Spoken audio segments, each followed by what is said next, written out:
aviso: pode conter erro de tradução em português. Capítulo 9. Castelo Lucifer, sala de reuniões. Naruto, Beelzebub e Rizevin observaram a projeção à sua frente com serenidade. Em um dos muitos campos de batalha, os demônios mais fortes da nova geração lutavam. Xerxes lançou uma esfera de poder de destruição em direção a um grupo de caídos que vinha em sua direção, saltando no ar e virando-se para evitar um grupo de anjos com 3 pares de asas. Pequenas esferas da magia de seu clã materno dispararam, assassinando os anjos sem chance de resposta. A Juca cortou ao meio 2 caídos que iriam atacar seu parceiro pelas costas, usando apenas as pernas. Roval deu um soco rodeado de fogo, que derrubou 5 anjos com 2 pares de asas. Serafal jogou estacas de gelo em um pequeno grupo de caídos, que caíram do céu como moscas. Falbion estava lutando de perto com 2 anjos, aproveitando uma abertura em ambos para perfurar seus lados e usar um ataque mágico de raio para assá-los. Naruto mudou a projeção, vendo outra parte das zonas de combate. Desde que os caídos entraram na guerra, literalmente 10 anos após o seu início, permaneceram num empate constante nos mais de 500 anos que se passaram. Apenas Elohim e Naruto não haviam tocado o campo de batalha. Até mesmo Azazel foi ajudar seus quadros quando os arcanjos chegaram ao campo, exceto Michael, Gabriel, Metatron e Asgael.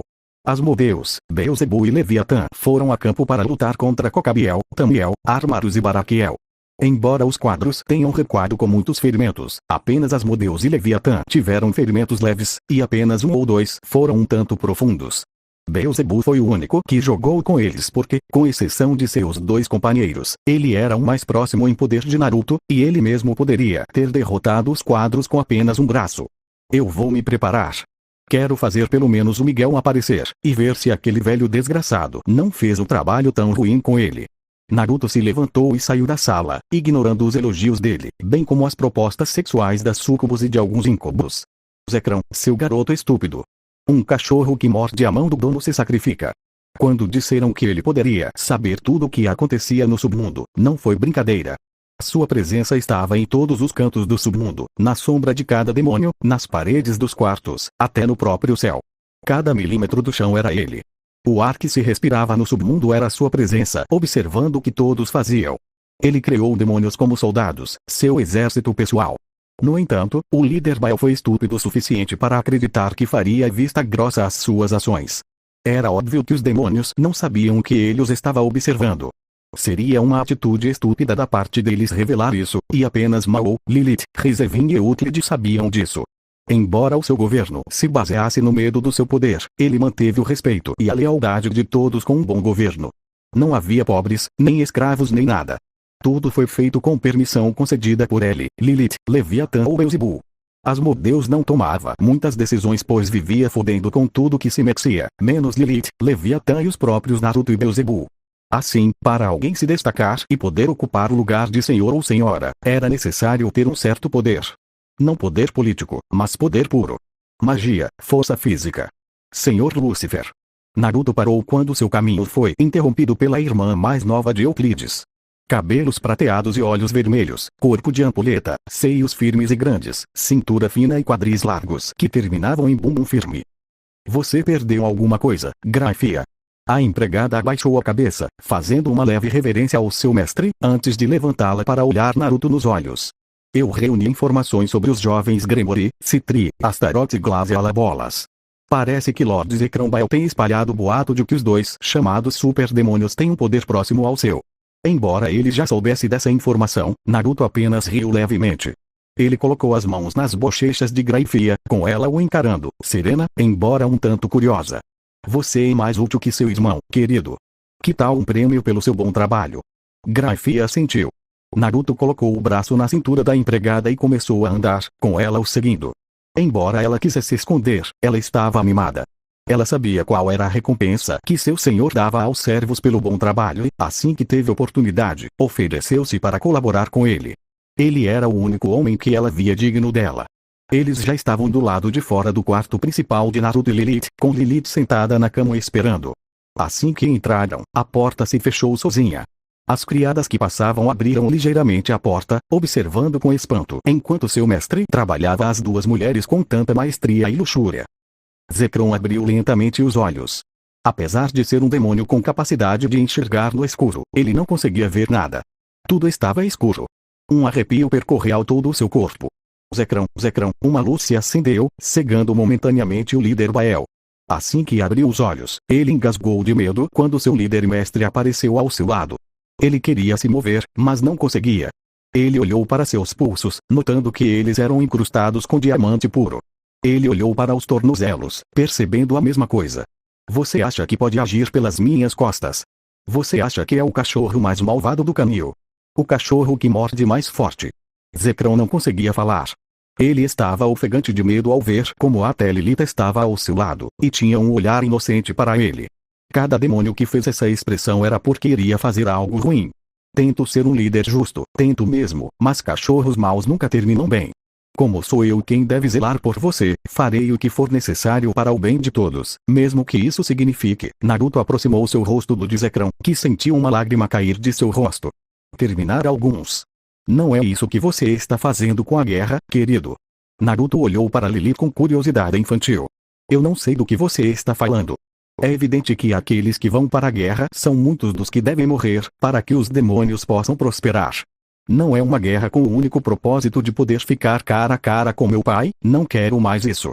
Você deve morrer para que possamos prosperar. A língua de Zekrom foi repentinamente agarrada e esticada pelo próprio Naruto.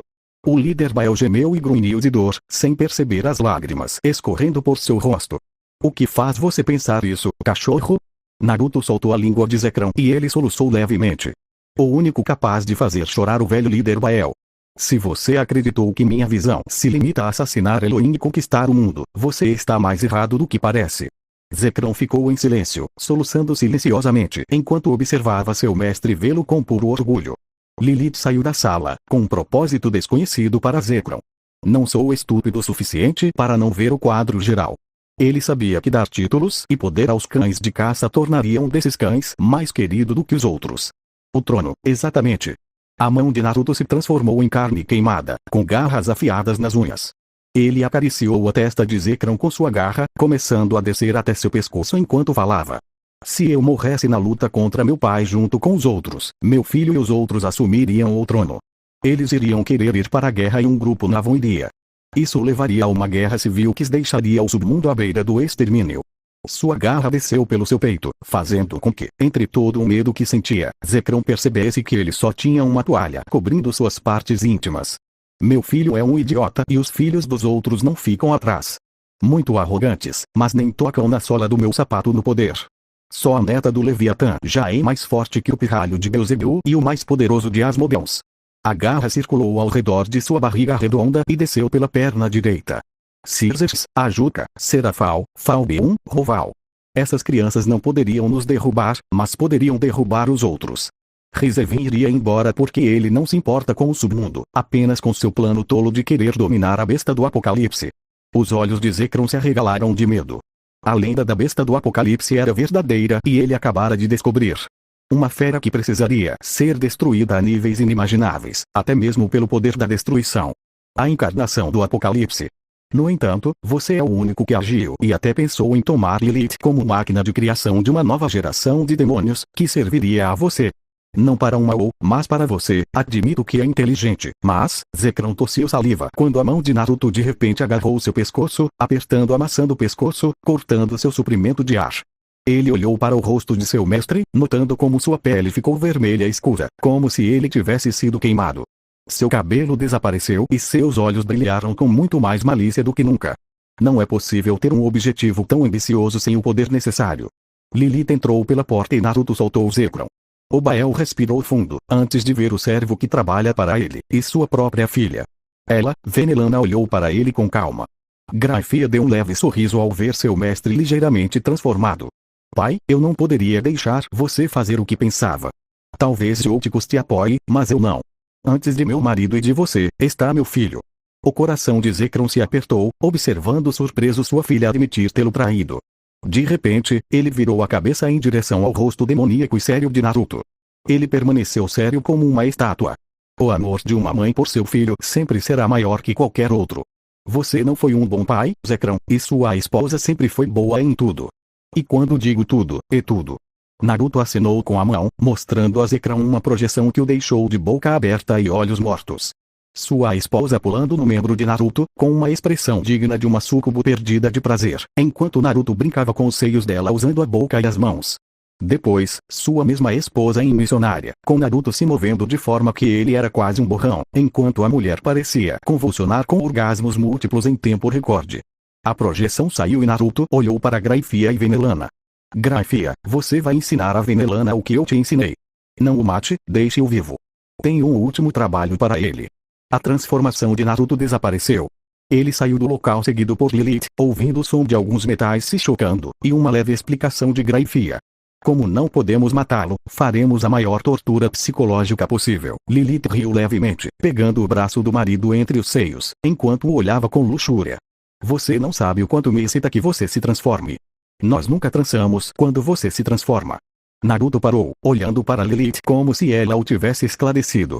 O sorriso que se espalhou pelo rosto de Lúcifer assustou Euclides, que estava parado no final do corredor, sentindo puro terror diante da aura que emanava de seu líder.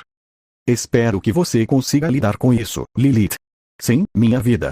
Naruto pegou Lilith e correu para seu quarto como um animal selvagem. Euclides sentiu seu coração parar quando uma presença repugnantemente forte invadiu o castelo. Ah, porra! Me engravide, seu filho da puta! Ah! Euclides se teletransportou para longe do castelo, não querendo ouvir como seu mestre levou Lilith. Bastava Rizevin querer ter um filho que o servisse no futuro. Graaa! O rugido mais alto que o de qualquer animal ressoou por todo o território do castelo de Lúcifer, assustando os servos e criadas do castelo, e o próprio Euclides, que ainda não havia deixado o território. Fim do capítulo 9. Capítulo 10. Para os deuses, os humanos nada mais são do que formigas. Seres que os elogiam, que buscam sua ajuda nos piores momentos. Alguns apenas lhes dão a oração todos os dias, todas as horas, todos os momentos. Fanáticos capazes de lutar contra aqueles que não acreditam como eles, ou mesmo duvidam da sua existência. Havia uma crença popular entre os deuses mais soberbos. Tão cheios de si, mesmo que não passassem de carrapatos diante dos verdadeiros deuses do mundo. Os deuses não se unem. Os deuses não conspiram. Os deuses não confiam nos outros. Um deus não precisa de exércitos, aliados ou amigos. Um deus não se deixa levar pelas emoções humanas. É assim que um deus deveria ser. Uma existência perfeita desde o nascimento. Para ele, representava os 7 pecados capitais. Orgulho, ganância, luxúria, raiva, gula, inveja e preguiça. Isso não passava de um absurdo. Os deuses foram levados por suas emoções, mesmo que fizessem o possível para não demonstrar isso. Seu próprio pai causou um genocídio universal porque o ignoraram, em suma. Além disso, ele eliminou seus filhos sem o conhecimento dos outros anjos, para criar novos que lhe fossem tolamente devotados. Zeus, o abençoado rei dos deuses, era um estuprador em potencial, arrogante, paranoico e com medo até da própria sombra. As infidelidades que cometeu para com a esposa foram ainda maiores do que as que cometeu. Amaterasu, a deusa do sol, apesar de ser uma mulher forte, ela tinha muitos comportamentos infantis e caprichosos por coisas menores.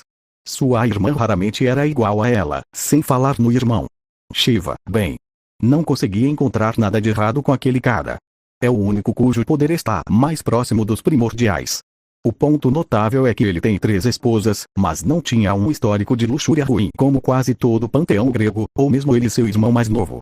Dos demais panteões, mesmo entre os deuses principais ou próximos a eles, sempre haverá alguém que tenha comportamentos humanos, infantis, arrogantes, lascivos. Ninguém está salvo. Mesmo ele ainda seria tão bastardo quanto era há mais de 100.000 anos, se não fosse pelo fato de saber que não chegaria nem perto do poder que seu pai tinha se não se concentrasse em seu objetivo.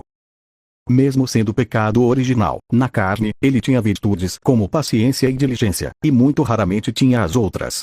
Quase inexistente, se ele estivesse falando sério. As poucas vezes em que tocou na virtude da humildade foi quando deixou de lado a importância de tudo que havia conquistado e reconheceu seus defeitos e erros. É por isso que ele se tornou mais poderoso do que era, mesmo que depois não tenha desistido de sua arrogância. Isso não a deixou como um anjo, muito menos como o primeiro anjo caído e o demônio mais poderoso do universo. Generosidade. Deu tempo pessoal, trabalho, dinheiro, armas e sabe-se lá o que mais, sem esperar nada em troca. A única coisa que ele pedia era um bom trabalho de todos os demônios e até mesmo de seu companheiro Mao. A lealdade estava em cada um. Temperança, não. Ele tinha autocontrole para o que queria, mas depois vivia baseado em excessos, independente se era álcool, drogas, sexo ou brigas. Controlar a violência e a vingança através da prática da não agressão e do perdão? Lixo. Mitigar a arrogância cultivando a humildade e a modéstia? Lixo. Domínio de excessos como luxo extravagante e desperdício? Lixo. A moderação da raiva ou do desejo através da calma e do autocontrole? Lixo. Diligência. O único exemplo que teve foi quando deu poderes aos 72 pilares e os ajudou nos estágios iniciais, ou quando quis treinar Rizevin. Nada mais que não tenha estado no céu. Há mais de 2000 anos ele teve que pedir ajuda para algo que precisava para derrotar seu pai. Não foi apenas uma coisa, mas duas. Ele ainda devia esses favores, mas não estava nem aí. Eram coisas que eu pagava com o tempo, e não era dinheiro. Mais uma razão para ele não se importar se fosse esse o caso. Ele tinha dinheiro suficiente para tornar qualquer deus existente um bilionário quantas vezes quisesse. Não, esses favores que iam cobrar dele tinham que ser extremos, ou extremamente necessários. Submundo, castelo de Lúcifer, olhos vermelhos como sangue. Apenas ruris pertencentes a ele, feliz filho rebelde. Torso nu, revelando aquele físico com que foi dotado, e que só o levou a um ponto mais alto com seu treino. Apenas o lençol cobria sua virilha. Ombros redondos como um coco. Tríceps grandes e bíceps perfeitos. Antebraços grossos e fortes, marcados em veias devido ao baixo percentual de gordura. Tatuagens em forma de estrela no lado superior direito das costas, abrangendo desde a escápula até o ombro. Sua visão foi colocada em suas mãos. Não refletia nada, nenhuma emoção visível. Mesmo para um ser perfeito como ele, suas mãos tinham sinais claros de luta e guerra. Calos e cicatrizes que não foram apagados mesmo com sua própria cura em níveis inimagináveis. Dessa vez ele quis deter a espada de seu pai com as próprias mãos. E ele fez isso. A que custo? O fogo de sua espada o queimou. Um fogo semelhante ao primordial, mas não igual. Um fogo que queimou seu corpo, mente e alma. O mesmo fogo que ele não apagou com nada, e só aumentou a dor após a queda. Ela mesma havia tentado impedir uma espada de Amaterasu milhões de anos atrás, uma vez que isso a incomodava com todo o tédio do submundo, e ele queria seduzi-la. O mesmo resultado, só que o dela o fez queimar até a medula. Ele até tinha uma pequena cicatriz no peito pelo mesmo motivo. Suspirar. Agora ele só dormia com outras mulheres quando as colocava em sua cama a pedido de sua própria esposa, quando queria trocar seu dia chato no castelo por mais diversão. Por isso ela dormiu com Leviatã e Asmodeus transformado em mulher. Era algo que faziam a cada poucas reuniões, e Lilith se envolvia em um quarteto de 3 mulheres contra um homem. Além disso, Lilith estava ciente de todos os atos pervertidos que aconteciam no submundo. Se alguém pensasse em pênis ou vagina, Lilith saberia. Se pensassem em seios ou bundas, ela saberia. Se eles estavam pensando em se masturbar, Lilith sabia disso. Se alguém estava fazendo sexo ou se masturbando, Lilith sabia. Ele era o pecado encarnado e ela era a luxúria encarnada. Há 5.000 anos eles concordaram que deixariam a infidelidade e a falta de carinho de lado. Embora, é claro, cada casal que veio para a cama de Lúcifer estivesse consciente de Lilith e de sua fantasia de ver constantemente seu homem com outro na cama. O que sim, Lilith assumiu seu papel e guardou seu desejo por sexo ao único homem capaz de agradá-la. Ela não queria acabar como Afrodite, mesmo já sendo considerada a encarnação da luxúria. A deusa nem tentou, e tanto Naruto quanto ela estavam entediados com quão monótono tudo era no submundo. Quem conhecia seu relacionamento atual sabia que eles passaram de um casal tão disfuncional como Zeus e Hera, para um casal funcional, se descartadas as mentes de ambos e suas ideias perversas. Mais uma vez, a vida voltou aos olhos de Naruto, e assim que percebeu, ele entrou em transe. Ele olhou para suas mãos novamente, antes de invocar uma katana em partículas roxas. Caixa preta com detalhes em bronze. Cabo branco com losangos pretos e ossos de dragão ao seu redor. Porém, havia um detalhe na alça. Mais precisamente, nos losangos. Pedras. Gemas em formato de olhos que cobriam os mesmos losangos. A energia emitida por essas joias era incrivelmente poderosa, até mesmo para os próprios deuses. Energia cósmica. Não era uma energia que vinha da força física, ou da força espiritual, nem de uma mistura de ambas. É uma energia que vem do próprio universo. A energia cósmica refere-se a uma força mística ou espiritual que emana da vastidão do universo e dos corpos celestes, como estrelas, galáxias e outros fenômenos cósmicos. É uma energia percebida como pura, elevada e conectada aos aspectos mais amplos e transcendentais do cosmos. Em muitos contextos esotéricos, a energia cósmica está associada à espiritualidade, à iluminação e à conexão com forças superiores. A energia cósmica pode ter propriedades curativas, fortalecedoras ou até mesmo a capacidade de desafiar as leis normais da realidade. As gemas no cabo absorveram passivamente essa energia. Embora quase nunca estivesse em suas mãos, mas no próprio universo, absorvendo a energia com calma. Uma katana feita com um procedimento meticuloso, e não pelas mãos dele. Mesmo que ele tivesse o conhecimento, ele não tinha as habilidades para fazer isso. Foi a única vez que ele pediu ajuda a alguém estranho ao seu panteão. Há mais de 2000 anos. Um dia que visitou o deus do fogo, os ferreiros, os artesãos, os escultores, os metais, a metalurgia, o artesanato e o vulcão. Hefesto. Aquele abençoado e feio filho de Hera era o único a quem ele poderia recorrer se precisasse de uma arma. Não era um deus por quem tivesse muito respeito, mas deu-lhe razão por ser um dos melhores ferreiros do mundo, se não o melhor. Força e poderes divinos, grande intelecto, domínio do fogo e do calor, imortalidade, reflexos, resistência e domínio de qualquer arma. Ele havia criado as botas de Hermes, e essas coisas fizeram o deus mensageiro correr para que só ele corresse com toda a sua força sem se transformar. Em sua forja ele poderia criar objetos com poderes incríveis, dos quais ele precisava. Sem o conhecimento de Zeus, Hélio, Apolo, Hermes, Ártemis ou de qualquer deus que soubesse de sua chegada, Hefesto estava em desvantagem. Em vez de atacá-lo e forçá-lo, ele pediu isso como um favor que Deus poderia cobrar mais tarde, seja com dinheiro, mulheres, um lugar no submundo bíblico, ou o que ele quisesse. A ideia de Naruto tocou a mente de Hefesto, e ele decidiu começar seu trabalho quase instantaneamente. Após 50 anos, ele fez a primeira katana para Naruto. Um trabalho que poderia ter exigido menos, mas que foi feito com muito cuidado e que não poderia ter havido erros. Ele não os tinha, mas ambos pensavam a mesma coisa. Não foi suficiente. Hefesto, depois de milhares de anos, recebeu um favor. Um favor que até custou a deusa do submundo, Hades. Eles tiveram que forjar a espada em um terreno que absorva o máximo possível de poderes sombrios, para que ela se equilibre com a de Naruto, e assim possam criar uma espada capaz de realizar os desejos de ambos. O problema? A rainha de Averno odiava demônios. Não, antes, ele desprezava os bíblicos. Ele via todos eles como se fossem mais uma imagem de seus próprios irmãos, todos tolos, arrogantes e egocêntricos, como aqueles demônios e caídos que entraram em seu território para levar Cérbero e até pensaram em estuprá-la, ou os anjos de Deus que eles entrou para querer purificá-lo. A última coisa que ele faria seria ajudar um homem bíblico tão relevante quanto Naruto Lúcifer. Ela adorava sua irmã Hestia, Rhea e Hefesto, precisamente porque eram os mais próximos dela. Ele até amava Cerberus mais do que seus irmãos. No final, depois de semanas, a paciência de Hades acabou e ele decidiu retribuir esse favor, embora o tenha feito apenas porque tomou como prova que Naruto não queria seduzi-la. Embora ela tenha tentado usar o lábio prateado, não por causa de uma tentativa de sedução que a levaria para a cama. Apenas para tê-la como aliada e dar permissão a ele e a Hefesto para fazerem o que pediam, como um favor que deveria ser pago a Hefesto. O processo de criação da katana foi feito nas profundezas do Tártaro. Ele passou pelas chamas do Tártaro, por sua escuridão, e até pareceu absorver leves fragmentos do poder que vinha dos titãs ali trancados. No entanto, esse poder passou por um estágio de mudança nas mãos do próprio Hades e de Naruto, preenchendo a referida magia com o poder sombrio de ambos. Um dia, quando estavam na metade do processo, foram levados embora. Muito longe.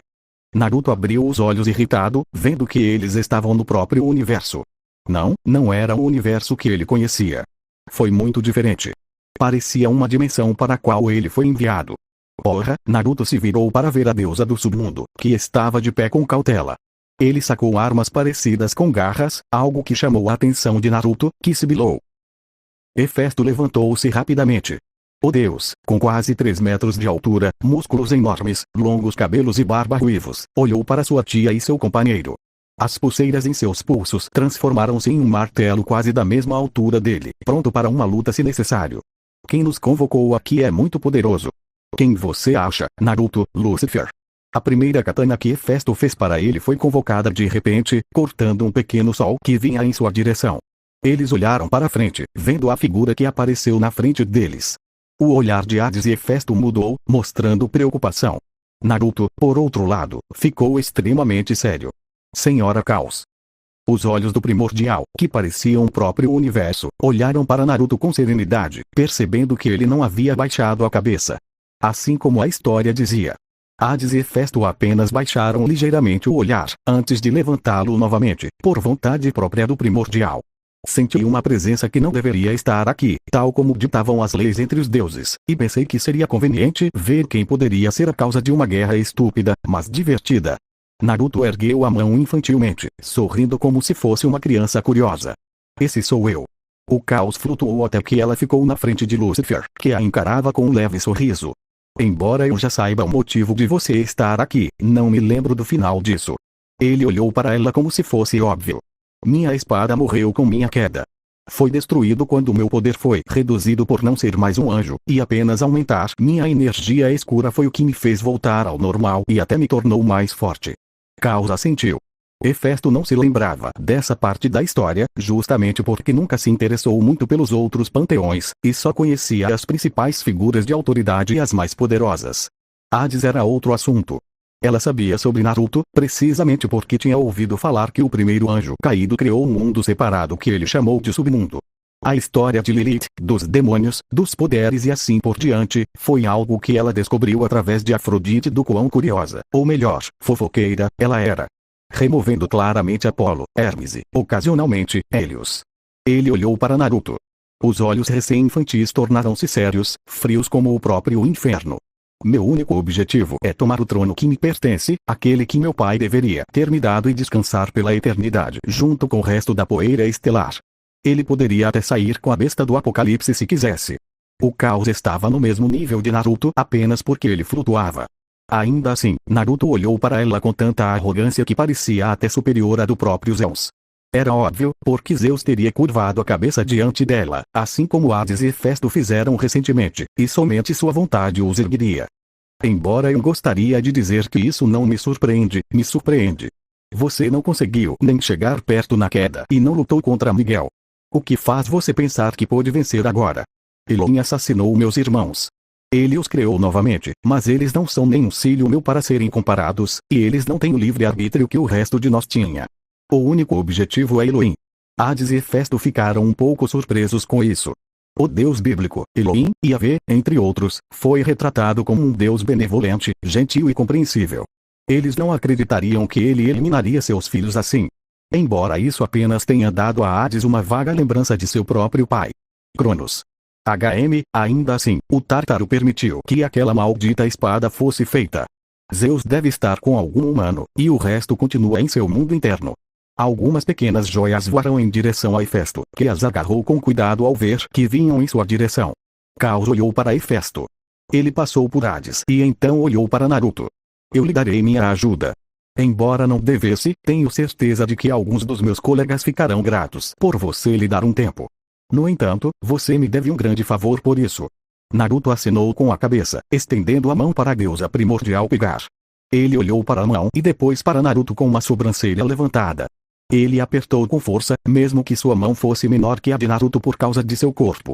Não foi à toa que ela representou o próprio universo. Sua força era superior à de qualquer deus que não estivesse no seu nível. Essas joias são feitas do meu poder e energia cósmica. Você deve colocá-los na alça ou em um local onde possam absorver energia sem o risco de quebrar devido a uma colisão.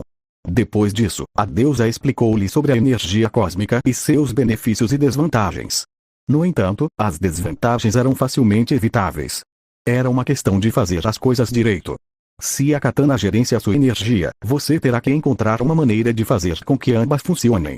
Faça isso daqui. Um dedo da deusa tocou a testa de Naruto, em seu cérebro. A mão desceu e parou em seu peito, acima do coração. E aqui? Os dois deuses gregos e o demônio pareciam estar sendo arrastados para trás. Quando retornaram, Hefesto tinha um testamento renovado. Demorou cerca de 100 anos para fazer a katana e 20 anos de revisões atômicas. O estresse que ele sofreu durante esses anos o estava deixando louco.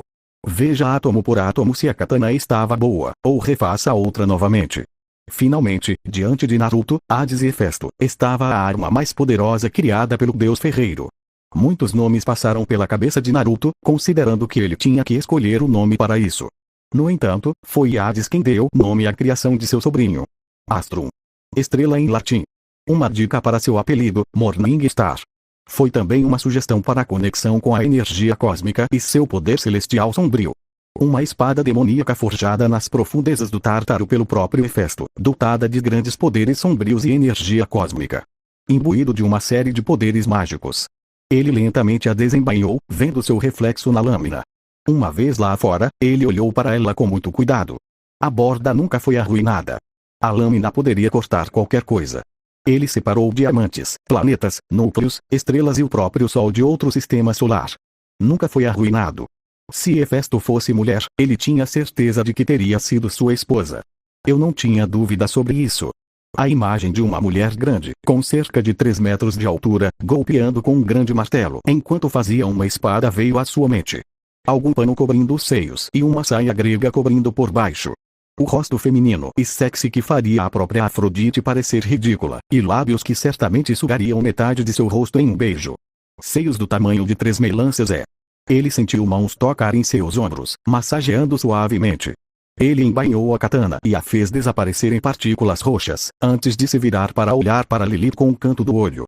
Ela estava desgrenhada e parecia um pouco adormecida. No entanto, ele estava sorrindo. Você estava tendo pensamentos lascivos. Você não irá para o campo sem me dar meu prêmio de consolação, certo? Mesmo bagunçado e recém-acordado, Naruto adorava ver Lilith. O demônio tinha uma beleza natural que o encantava. Um corpo digno de uma deusa na carne da rainha do submundo, e ela exalava sexualidade e juventude por todos os poros, mesmo tendo milhares e milhares de anos. Obviamente não. Zekrom não vai mais se incomodar, então caso eu morra e Beelzebul, Leviatã e Asmodeus me sigam, você estará no comando de Rizevin, junto com Runeas e Catéria. Elas são minhas 2 concubinas conforme seu pedido, então elas assumirão o comando. Lilith apenas assentiu, olhando para o marido com leve carinho. Embora ele fosse a encarnação da luxúria, apenas Naruto superou sua própria luxúria. Ainda assim, ele podia contar as vezes em que ambos realmente conectaram corpo, mente e alma, e não apenas rolaram por aí, e ele não tinha dedo sobrando. Pelo menos deixe-me sua memória se você for morrer, Naruto entendeu o que ele quis dizer. Ele pegou a mão dela e deu-lhe um beijo. Começou a subir pelo braço dela, até chegar ao ombro, aproximando-se de Lilith, e depois subindo pelo pescoço, chegando até a bochecha. Ele colocou a mão na bochecha de Lilith e a beijou lentamente, enquanto eles ainda estavam lá. Cell Elohim estava de pé com os braços cruzados. Uma projeção à sua frente mostrava os campos de batalha, onde ele perdia terreno para a presença repentina de seu único neto de sangue e de seu mordomo. Em outro lugar, ele assistiu seus filhos caídos lutarem contra os únicos desgarrados que seguiram Naruto com total lealdade. Asmodeus contra Kokabiel. O demônio da luxúria estava rapidamente ganhando terreno, dominando o caído com tédio. Kokabiel, embora poderoso, atacava para matar, e Asmodeus estava calmo e frio como alface. Embora ele pudesse sentir o poder de Asmodeus aumentar enquanto Kokabiel fazia o mesmo, para não ficar para trás. Azazel estava do outro lado, lutando contra o Leviatã com força total. A aura de ambos estava sendo liberada com certa força. Entre Baraquiel e Penemle lutavam contra Beelzebul, mas não conseguiam nem fazer cócegas em suas roupas. Ele entendia, afinal, era ele quem estava um pouco atrás de Naruto em quase todos os aspectos, exceto na inteligência. Não é à toa que ele era o demônio da gula.